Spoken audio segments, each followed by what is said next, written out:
niya ay dakinain.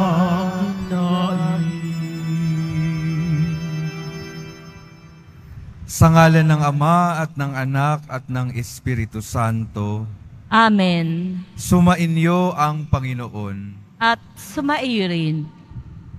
Mga kapatid, aminin natin ang ating mga kasalanan upang tayo ay maging marapat gumanap sa banal na pagdiriwang. Inaamin ko Sa makapangyarihang Diyos at sa inyo mga kapatid, na lubha akong nagkasala sa isip, sa salita at sa gawa, at sa aking pagkukulang. Kaya isinasamo ko sa mahal na Birheng Maria, sa lahat ng mga anghel at mga banal, at sa inyo mga kapatid, na ako'y ipanalangin sa Panginoong ating Diyos. kaawaan tayo ng makapangyarihang Diyos, patawarin tayo sa ating mga kasalanan, at patnubayan tayo sa buhay na walang hanggan. Amen. Panginoon, kaawaan mo kami. Panginoon, kaawaan mo kami. Kristo, kaawaan mo kami. Kristo, kaawaan mo kami. Panginoon, kaawaan mo kami. Panginoon, kaawaan mo kami. Manalangin tayo.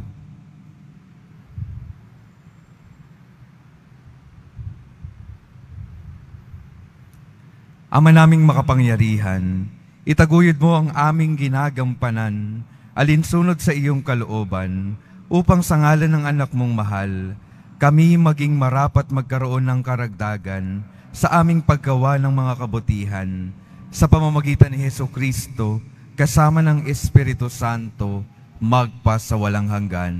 Amen. Magsiupo muna po ang lahat. Pagbasa mula sa ikalawang aklat ni Samuel. Noong mga araw na iyon, nagkaisa lahat ang angkan ng Israel na pumunta sa Hebron upang makipagkita kay David. Sinabi nila, "Kami laman ng iyong laman at dugo ng iyong dugo. Nang si Saul ang hari namin, nanguna ka sa mga kawal ng Israel sa pakikipagdigma. Ipinangako sa iyo ng Panginoon na gagawin kanyang hari upang mamuno sa kanyang bayan. Lahat ng matatanda ng Israel ay nagpunta nga sa Hebron at dooy nakipagkasundo sa kanya sa harapan ng Panginoon. Pinahiran nila ng langis si David at kinilalang hari ng Israel. Nooy 30 taon na si David at naghari siyang 40 taon sa Hebron.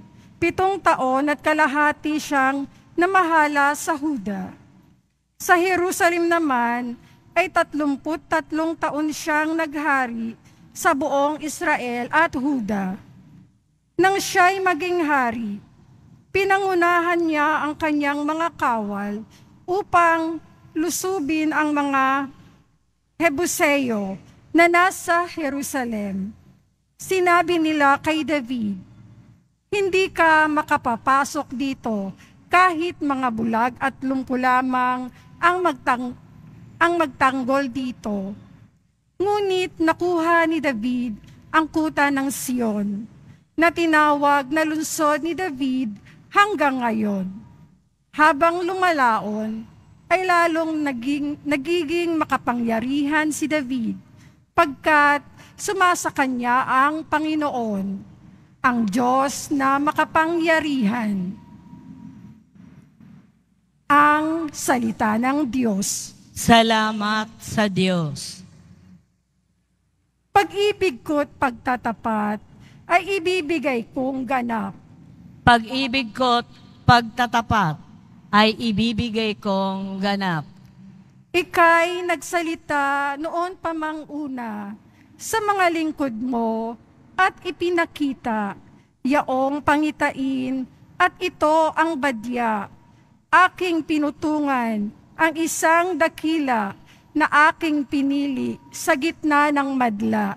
Pag-ibig ko't pagtatapat ay ibibigay kong ganap. Ang piniling lingkod na ito'y si David, aking pinahira ng banal na langis. Kaya't palagi ko siyang aakbayan, at siya'y lalakas sa aking patnubay. Pag-ibig ko't pagtatapat ay ibibigay kong ganap. Ang pagtatapat ko't pag-ibig na wagas ay uukol ko't aking igagawad, at magtatagumpay siya oras-oras. Mga kahari ay kanyang masasakop, dagat na malawak at malaking ilog. Pag-ibig ko't pagtatapat ay ibibigay kong ganap. Magsitayo na po ang lahat.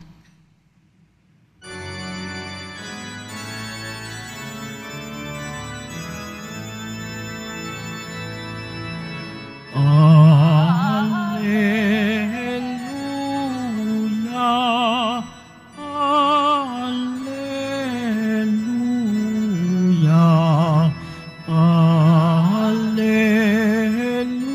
alleluia, alleluia.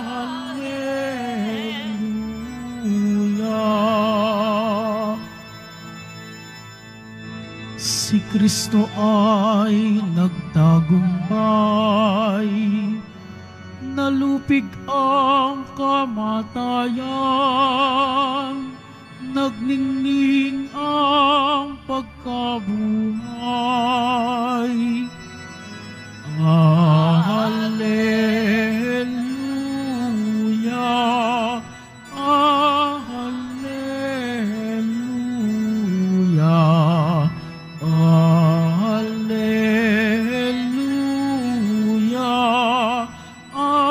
alleluia.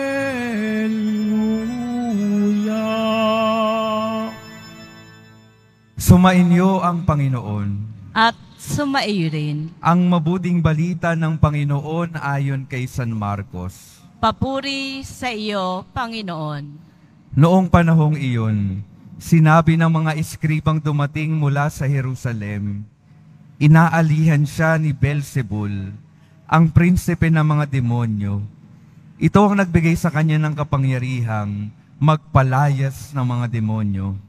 Kaya't pinalapit ni Jesus ang mga tao at sinabi sa kanila ang ilang talinghaga.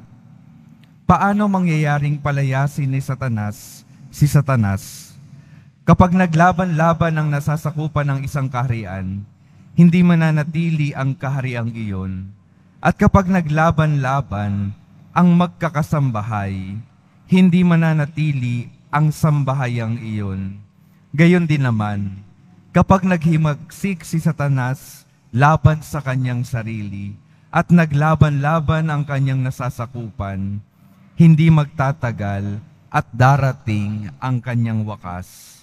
Walang makapapasok sa bahay ng isang taong malakas at makaagaw ng kanyang ari-arian, malibang gapusin muna niya ang taong iyon. Saka pa lamang niya malolooban ang bahay na iyon.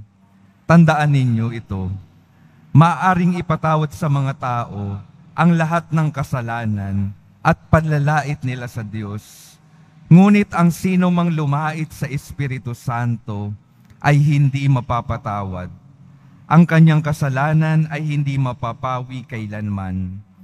Sinabi ito ni Jesus, sapagkat ang sabi ng ilan, inaalihan siya ng masamang espiritu. Ang mabuting balita ng Panginoon. Pinupuri ka namin, Panginoong Hesukristo. Magsayo po muna po ang lahat. Magandang umaga po mga minamahal kong mga kapatid na naririto at kasama natin online. Good morning po. Magandang umaga po, Father. Narinig po natin sa ating ebanghelyo, sinasabihan ng mga eskriba ang ating Panginoon, inaalihan siya ng masamang espiritu. Tingnan nyo nga po yung katabi nyo, inaalihan po ba ng masamang espiritu? Hindi naman ho. Bago ko pupuntahan ang ebanghelyo, gusto ko pong tingnan natin yung ating unang pagbasa, si Haring David. Si Haring David ay nagtatagumpay. Bakit? ano yung nananahan at ano yung nasa kanyang buhay. Yung presensya ng Panginoon. Yung presensya ng Panginoon, yung nagbibigay ng kapangyarihan at tagumpay sa kanyang buhay. At sa kaparehong paraan, yung ating Panginoon po ay nasa sa atin. Yung tagumpay, palaging ibinibigay ng Panginoon sa pamamagitan ng pagbibigay niya ng direksyon, sa pamamagitan ng mabuting balita, at sa pamamagitan ng sakramentong ating mga ipinagdiriwang. Kung tayo ay magiging tapat sa pagtanggap at pagpapalago ng tinatanggap nating presensya mula sa Panginoon, katulad ni Haring David, tayo rin ay magkakaroon ng kapangyarihan at tagumpay sa buhay na ito. Ano pong pagkakamali ng karamihan ng tao? Parang ine-equate nila yung tagumpay sa yaman ng mundong ito. Ine-equate yung tagumpay sa mga nararating sa mundong ito. Pero kung titingnan po natin sa buhay nating mga tao, kapag tayo ay napupuno ng mga makamundong bagay, sa dulo naman po nito ay hindi tayo nagiging masaya. Panandaliang saya yung ibinibigay sa atin, pero kalaunan, naghahanap pa rin tayo ng tunay na magbibigay ng kaligayahan at tagumpay sa ating buhay. At ito po yung unang ipinapaalala sa atin. Kung hindi natin tatandaan at hindi natin aalalahanin na yung Diyos ay nasa sa ating buhay, kung hindi natin hahanapin yung ating Panginoon sa ating buhay, talagang mahirap makita ang tagumpay, mahirap makita ang tunay na kaligayahan. Kaya mga kapatid, ito po yung unang paalala sa atin. Hanapin at panatilihin yung Diyos sa ating mga kalooban dahil siya yung magdadala ng kapangyarihan at tagumpay para sa ating mga buhay. Sino po ba yung mga pinakamasasayang tao sa mundong ito? Hindi naman po yung pinakamayayaman. Hindi yung pinakasikat.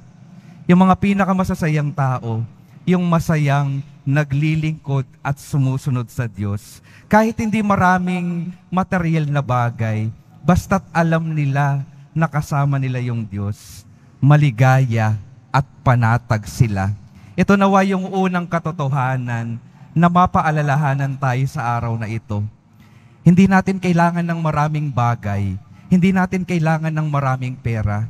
Ang tunay na kailangan natin ay yung Diyos na nais magligtas sa atin. Kapag tanggap natin ito, kaya nating maging masaya sa kapayakan ng ating mga buhay.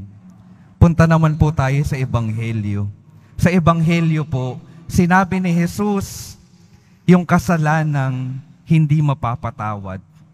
Ano daw yung kasalanang hindi mapapatawad? Yung kasalanan laban sa Espiritu Santo. Ano pong ibig sabihin ni Jesus? Gusto ko po munang magbigay ng isang paghahalintulad sa parang kasalanang iyon. Kapag tayo po ay may sakit, hindi ho ba ang pinupuntahan natin ay doktor? Kung minsan medyo pasaway po tayo, may nararamdaman na tayong sakit, pero kapag tinatanong tayo ng ating mga magulang o kaya ng mga doktor, tatanungin sa atin, anong masakit sa'yo? Ang sinasagot natin, wala. Walang masakit sa akin. Pero sa kaloob-looban natin, alam natin, meron tayong iniindang sakit. Ayaw nating aminin na tayo ay may karamdaman, may sumasakit sa ating pangangatawan. Kapag hindi po natin inaamin yung ating kasakitan, yung ating nararamdaman, talagang hindi tayo matutulungan ng doktor, ng ating mga magulang, para sa ating pagpapagaling. Ganon po yung kasalanan laban sa Espiritu Santo. Yung hindi pag-amin ng pangangailangan natin ng tulong ng ating Panginoon. Kapag hindi natin inaamin na tayo ay may nararamdaman na karumihan, na kasakitan, hindi natin tinatanggap ang pagtutulong na ibinibigay ng ating Panginoon. Yun po yung kasalanan laban sa Espiritu Santo, laban sa Diyos. Kasalanan, bakit? Hindi natin tinatanggap yung gustong ibigay na kaligtasan ng Panginoon. Sinasabi natin sa ating mga sarili, hindi, kaya ko ito. Ako na ang bahala sa sarili ko. Kapag kinakalimutan natin na kailangan natin ang Diyos, kailangan natin ang Espiritu Santo, yun po yung kasalanang laban sa Espiritu Santo. Kung titingnan po natin, yung ating Panginoon, kahit anong kasalanang nagagawa natin, handa siyang ipatawad. Handa siyang bigyan ng pagpapatawad tayo. Hindi lamang tayo mapapatawad kapag tayo mismo ang hindi umaamin sa ating kamalian at kapag tayo mismo ay hindi nagbubukas ng ating sarili sa ating Panginoon. Sinasabi po sa atin ni Pope Francis, yung ating poong Jesus Nazareno, hindi magsasawang magbigay ng kanyang pagpapatawad sa bawat isa sa atin. Sino pong nagkukulang? Tayo pong mga tao. Tayo kung minsan yung nagsasawang humingi ng pagpapatawad sa ating Panginoon. Kaya mga kapatid, ito po yung ating patuloy na tingnan. Tingnan po natin yung ating mga kalagayan. Tingnan natin yung ating mga karumihan.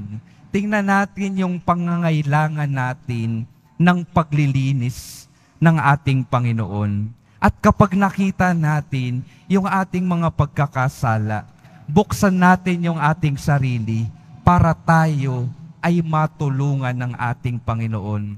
Dahil hindi maibibigay ng ating Panginoon yung pagpapatawad at pagliligtas na ninanais niyang ibigay sa ating mga buhay kapag hindi tayo umaamin at hindi tayo nanghihingi ng tulong.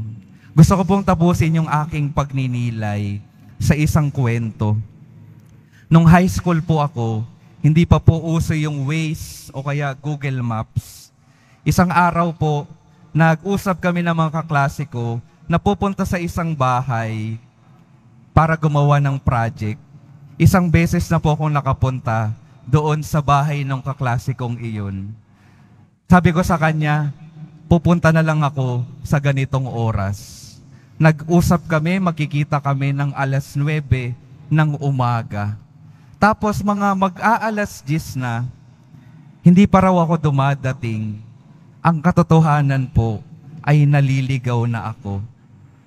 Tinetext niya ako, nasaan ka na, nasaan ka na? Ang sinasabi ko lang po, malapit na ako, malapit na ako. Pero paikot-ikot na ako, malapit sa kanilang lugar.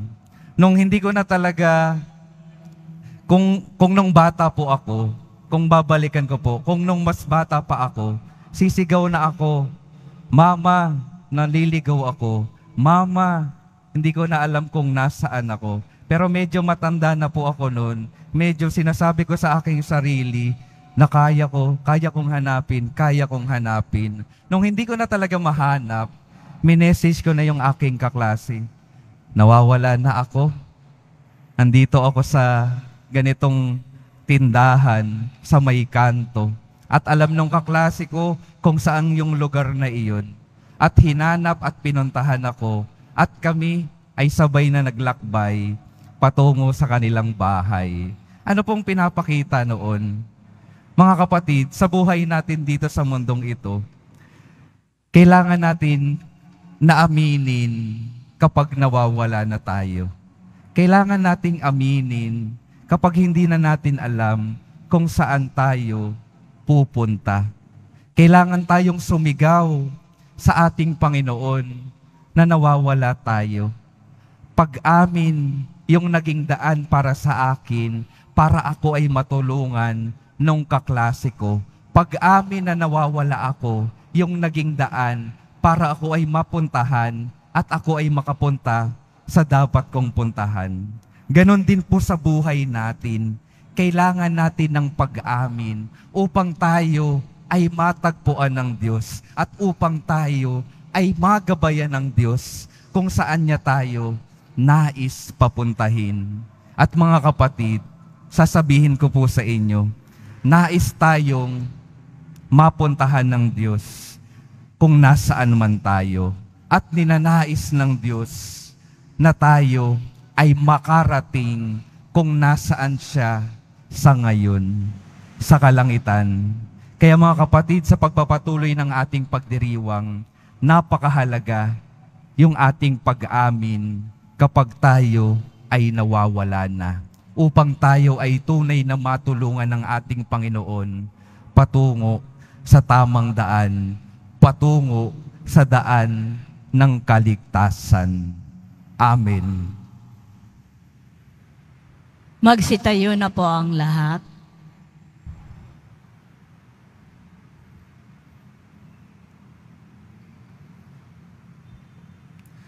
Minamahal kong mga kapatid, natitipon kay Kristo na lumulupig sa kasamaan. Buong tiwala tayong lumapit sa Ama, dala ang ating mga idinadalangin mithiin. Sa bawat panalangin ang ating sasabihin, Ama sa langit, iligtas mo kami sa masama. Ama sa langit, iligtas mo kami sa masama. Ang simbahan naway mapanibago at sumaksi ng may katapatan sa tamang pagpapahalaga sa buhay. Manalangin tayo. Ama sa langit, iligtas mo kami sa masama. Ang mga nagdidigma ang mga bansa, naway matutong mamuhay sa pakikiisa at pagtutulungan upang makapagdulot ng kapayapaan sa daigdig. Manalangin tayo. Ama sa langit, iligtas mo kami sa masama. Ang lahat ng nananalig kay Kristo, naway mapaglabanan nila ang pagkakahiwa-hiwalay at maging iisa sa Panginoon. Manalangin tayo. Ama sa langit, iligtas mo kami sa masama. Ang mga may sakit, lalo na ang mga lumpo at may kapansanan, naway tumanggap ng kasiyahan at kalinga sa mga nag-aalaga sa kanila. Manalangin tayo. Ama sa langit, iligtas mo kami sa masama. Ama naming Diyos, patuloy mo kaming hilumin sa lahat ng masama at hayaan mong ang iyong kabutihan ang siyang magliwanag sa amin sa kapangyarihan ni Jesucristong aming Panginoon. Amen. Magsiupo muna po ang lahat.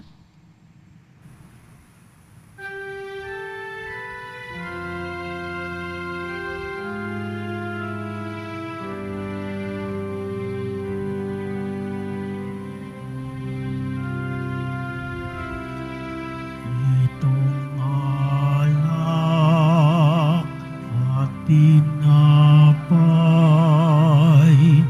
ay handog sa'yo, Ama. Ito'y bunga ng aming gawang iyong pinagpala. Sumasamo ang iyong bayan, tanggapin iyong basbasan nang sa amin maging tunay na katawan dugo ng iyong anak. Magsitayo na po ang lahat. Manalangin kayo mga kapatid upang ang paghahain natin ay kalugdan ng Diyos Amang makapangyarihan. Tanggapin nawa ng Panginoon itong paghahain sa iyong mga kamay, sa kapurihan niya at karangalan sa ating kapakinabangan at sa buong sambayanan niyang banal. Ama naming lumikha, tanggapin mong malugod ang aming mga handog. Ngayong ang kabanalan ay iyong dulot, kami sumasama sa iyo't lumuluhog, upang kaligtas ay iyong ipagkaloob. Sa pamamagitan ni Jesucristo, kasama ng Espiritu Santo, magpa sa walang hanggan. Amen. Sumainyo ang Panginoon. At sumaiyo rin. Itaas sa Diyos ang inyong puso at diwa. itinaas na namin sa Panginoon. Pasalamatan natin ang Panginoong ating Diyos. Marapat na siya ay pasalamatan. Ama naming makapangyarihan, tunay ngang marapat na ikaw ay aming pasalamatan. Pinagbibigyan mong ito'y aming maihayag, kahit na ito'y walang anumang maidaragdag, sa kadakilaang sa iyo ay likas. Sa pagpupuri nami ang nakikinabang, ay kami ring iyong pinakikiharapan, sa pamamagitan ng iyong anak na minamahal. Kaya kaisa ng mga anghel na nagsisiawit ng papuri sa iyo, nang walang humpay sa kalangitan, kami nagbubunyi sa iyong kadakilaan. Santo, Santo, Santo, Panginoong Diyos ng mga hukbo, napupuno ang langit at lupa ng kadakilaan mo. O sana sa kaitaasan, pinagpala ang naparirito sa ngalan ng Panginoon. O sana sa kaitaasan, magsilhod po ang lahat. Ama naming banal, ikaw ang bukal ng tanang kabanalan.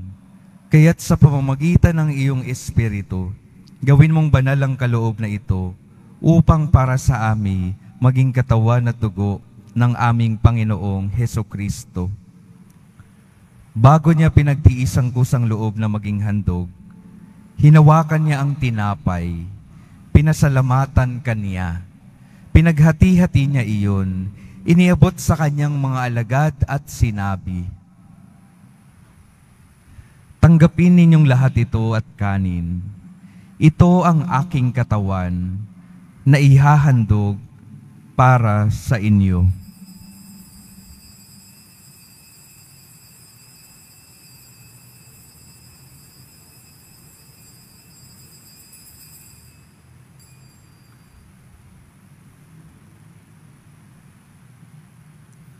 Gayon din naman nung matapos ang hapunan, hinawakan niya ang kalis, muli kanyang pinasalamatan. Iniabot niya ang kalis sa kanyang mga alagad at sinabi, "Tanggapin ninyong lahat ito at inumin. Ito ang kalis ng aking dugo, ng bago at walang hanggang tipan. Ang aking dugo na ibubuhos para sa inyo at para sa lahat. Sa ikapagpapatawad ng mga kasalanan, gawin ninyo ito sa pag-alala sa akin."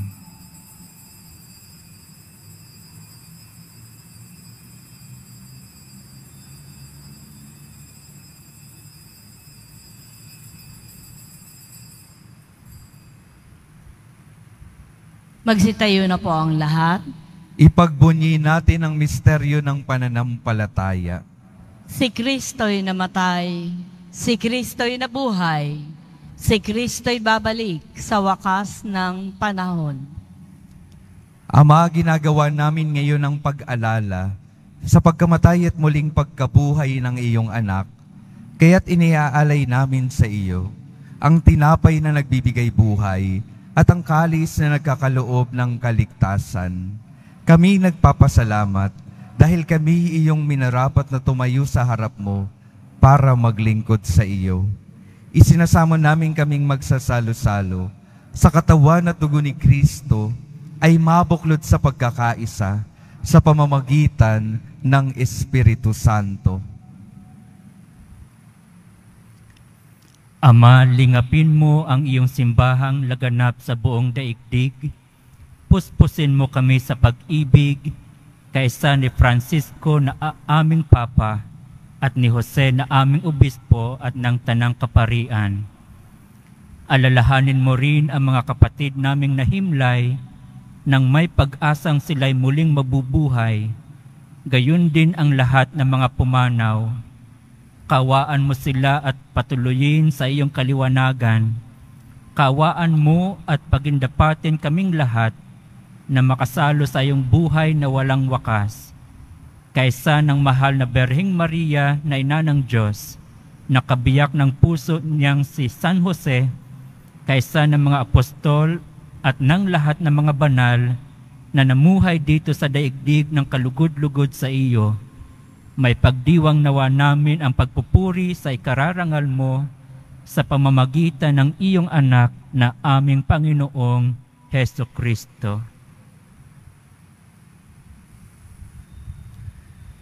Sa pamamagitan ni Kristo, kasama niya at sa Kanya, ang lahat ng parangal at papuri ay sa iyo, Diyos Amang makapangyarihan, kasama ng Espiritu Santo, magpa sa walang hanggan. Amen. Sa tagubilin ng mga nakagagaling na utos at sa turo ni Jesus na Panginoon natin at Diyos, ipahayag natin ng lakas loob. Ama namin, sumasalangit ka, sambahin ang ngalan mo, mapasa amin ang kaharian mo, sundin ang loob mo dito sa lupa para nang sa langit. Bigyan mo kami ngayon ng aming kakanin sa araw-araw, at patawarin mo kami sa aming mga sala, para nang pagpapatawad namin sa nagkakasala sa amin. At huwag mo kaming ipahintulot sa tukso, at iadya mo kami sa lahat ng masama. hinihiling namin kami iadya sa lahat ng masama, pagkalooban ng kapayapaan araw-araw, iligtas sa kasalanan at ilayo sa lahat ng kapahamakan, samantalang aming pinananabikan ang dakilang araw ng pagpapahayag ng tagapagligtas naming si Heso Kristo. Sapagkat iyo ang kaharian, at ang kapangyarihan, at ang kapurihan, magpakailanman. Amen. Panginoong Heso Kristo, sinabi mo sa iyong mga apostol, kapayapaan ang iniiwan ko sa inyo, ang aking kapayapaan ang ibinibigay ko sa inyo. Tunghayan mo ang aming pananampalataya at huwag ang aming pagkakasala. Pagkalooban mo kami ng kapayapaan at pagkakaisa ayon sa iyong kalooban, kasama ng Espiritu Santo, magpa sa walang hanggan. Amen. Ang kapayapaan ng Panginoon ay laging sumainyo. At sumaiyo rin. Magbigayan kayo ng kapayapaan sa isa't isa.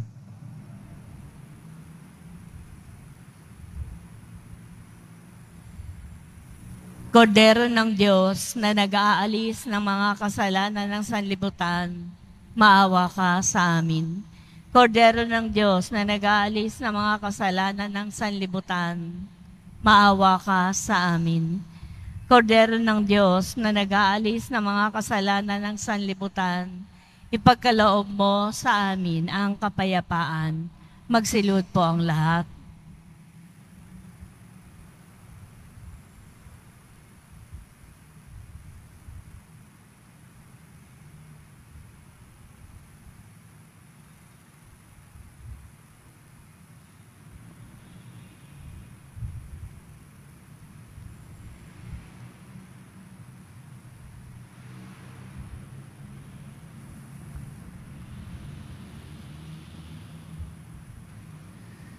Ito ang kordero ng Diyos. Ito ang nag-aalis ng kasalanan ng sanlibutan. Mapalad ang mga inaanyayahan sa kanyang piking. Panginoon, hindi ako karapat-dapat na magpatuloy sa iyo. Ngunit sa isang salita mo lamang ay gagaling na ako.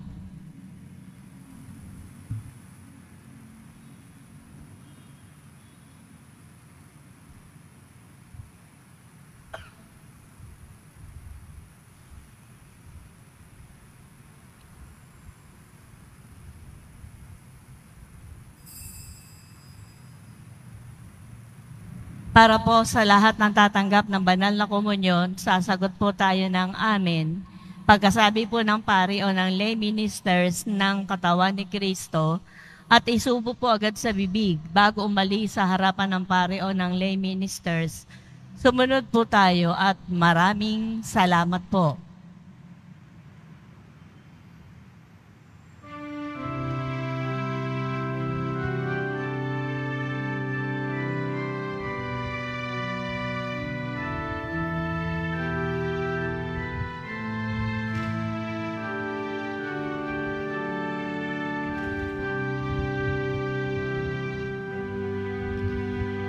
Panginoon ang aking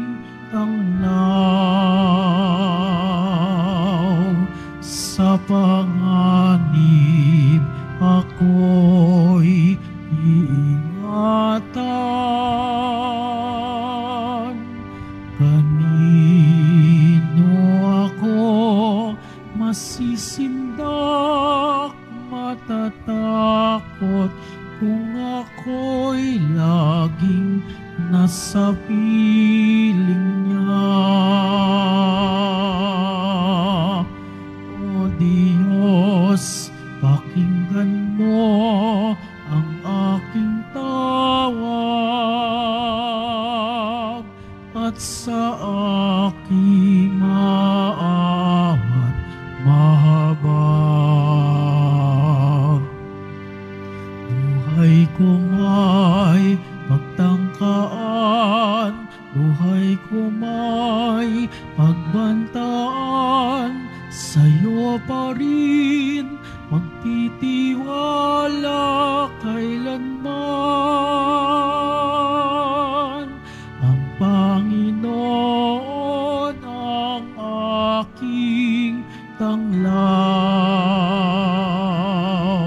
sa panganib ako'y iingatan.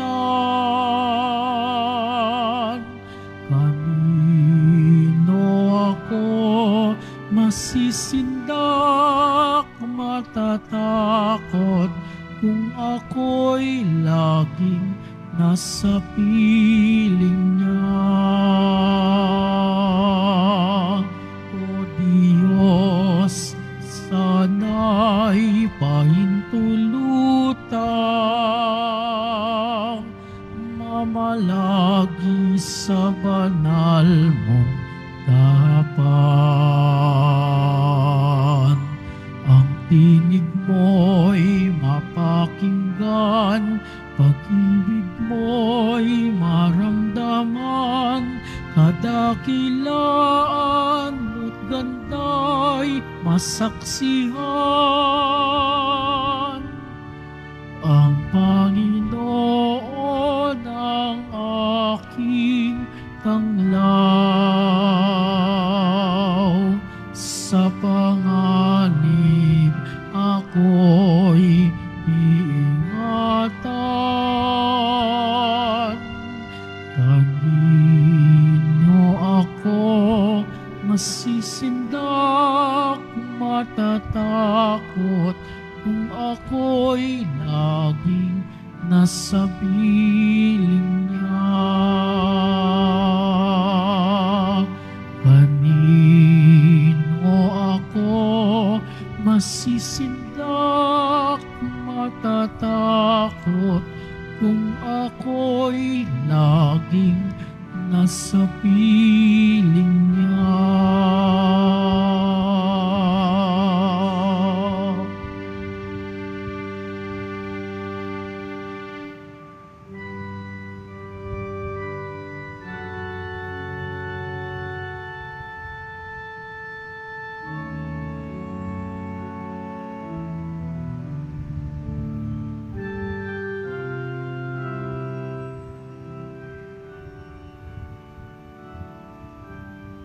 Announcement. Para po sa lahat po ng may mga lumang palaspas na ginamit noong linggo ng palaspas, maaari nyo na pong dalhin sa simbahan ng mga ito. Ito po ay susunugin sa darating na Pebrero 13, 2024, araw po ng Martes, bago ang Miyerkules ng Abo sa February 14, 2024. Inihahandog po ng simbahan ng Quiapo ang Nazareno Medallion. Ito po ay nagkakahalaga ng 20 pesos. Mabibili pa rin po ang ating opisyal na imahe ng Jesus Nazareno. Ang large size po ay nagkakahalaga ng 2,500 piso. Ang medium size po ay 1,000 piso. At ang small size po ay 600 piso. Ang mga ito po ay mabibili lamang sa ating Parish Finance Office. At ang malilikop po na pondo ay gagamitin sa pagsasayos po ng ating Adoration Chapel at Baptistry. Mga paalala po sa mga nagsisimba, pagkatapos po ng misa, wiwisikan po ang lahat ng banal na tubig. Pinakikiusapan po ang lahat na manatili lamang muna po sa inyong mga lugar. At tanging sa Quezon Boulevard o sa Plaza San Juan lamang po ang labasan ng lahat. Sumunod po tayo At maraming salamat po sa inyong pagdalaw at pagsisimba sa Basilica Menor at Pambansang Dambana ni Jesus Nazareno. Magsitayo na po ang lahat. Manalangin tayo. Ama naming mapagmahal, ipagkaloob mong sa aming pakikinabang, sa iyong kagandahang loob na bumubuhay, lagi nawa naming maikarangal ang iyong pagpapalang sa aming ibinigay. Sa pamamagitan ni Jesucristo, kasama ng Espiritu Santo, magpa sa walang hanggan. Amen. Mga minamahal kong mga kapatid, patuloy po nating tandaan na nasa sa atin ang Diyos. Tunay nating kayang magtagumpay sa ating mga buhay dahil hindi tayo iniiwanan ng ating mapagmahal na Jesus Nazareno. At sa mga pagkakataon na tayo ay nawawala at nagkakamali, umamin po tayo upang tayo ay tunay na matulungan ng ating mapagmahal na Diyos na nagnanais ng mabuti para sa ating mga buhay. Sumainyo ang Panginoon. At sumaiyo rin. Mahal na poong Jesus Nazareno, inihayag mo sa pamamagitan ng krus ang walang maliw na pag-ibig ng Diyos sa sangkatauhan. Pakinggan mo ang kahilingan ng iyong angkan na nagsusumamo sa iyo. Makamtan nawa nila ang iyong katugunan at tanggapin ang kasagutan na may utang na loob na tinatanaw. Basbasan din po ninyo ang mga daladala nilang mga imahen at dasalan. Sa pamamagitan ng bendisyon na ito, naway maalala nila ang mga pangako nila noon sa binyag na ikaw ay iibigin at paglilingkuran bilang Panginoon magpa sa walang hanggan. Amen. At pagpalain kayo ng makapangyarihang Diyos, Ama, Anak at Espiritu Santo. Amen. Humayo kayong mapayapa, taglay ang pag-ibig ng poong Jesus Nazareno. Salamat sa Diyos.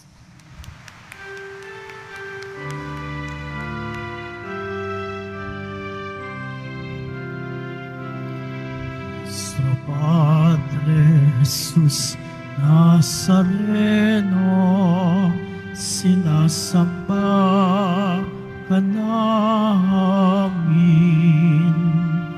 pinipinto ka namin, aral mo ang aming buhay at kaligtasan. Nuestro Padre Jesus Nazareno, iligtas mo kami sa kasalanan. Ang krus mong kinamatayan ay sagisag ng aming kaligtasan. Nuestro Padre Jesus Nazareno, dinarangal ka namin. Nuestro Padre Jesus Nazareno, niluluwalhati ka namin. Nuestro Padre Jesus Nazareno, dinarangal ka namin. Nuestro Padre Jesus Nazareno, niluluwalhati ka namin.